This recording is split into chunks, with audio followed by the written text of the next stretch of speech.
As time goes on, video games take longer to make as they get bigger and more complex. Just look at Baldur's Gate 3 for example. That game took 6 years to develop and in size takes up 128 gigabytes. That's huge! Now, whilst they managed to eventually release it physically, limitedly, on a disc, if you ever wanted to see a game like that on the Switch 2, it's not going to happen.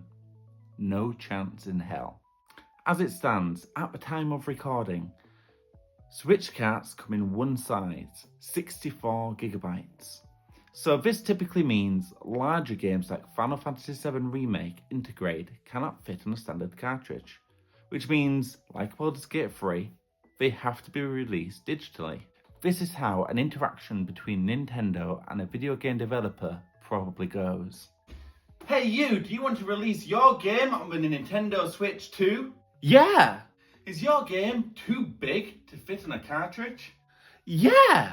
Well, why not release a code to play the game on a blank cartridge? Oh my god, that's genius.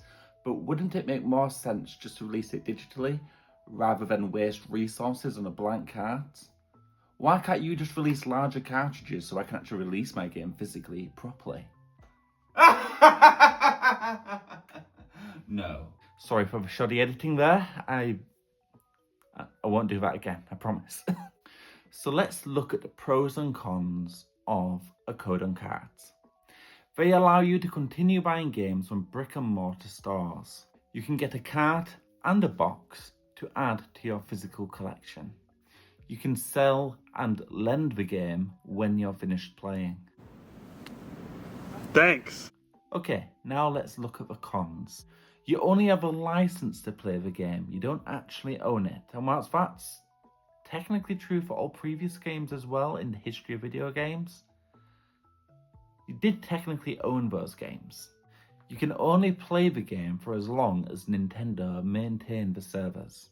It is literally a waste of plastic and resources. Even when the game is downloaded, you still need the cart to play the game. With all this in mind, who does Code on Cart actually benefit? I suppose it benefits Nintendo as they sell the carts to the developers, and more carts, more money. Ideally, using Final Fantasy as an example, I'd rather Squeenix just release their games over 2 64GB carts, and I don't mind paying a bit extra to have that.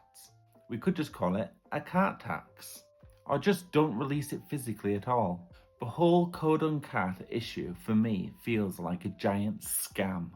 The 64GB carts are often too expensive for smaller developers who want a physical release for their games, and as a result are forced to release their games Code on Carts even though their games are only a few gigabytes in size.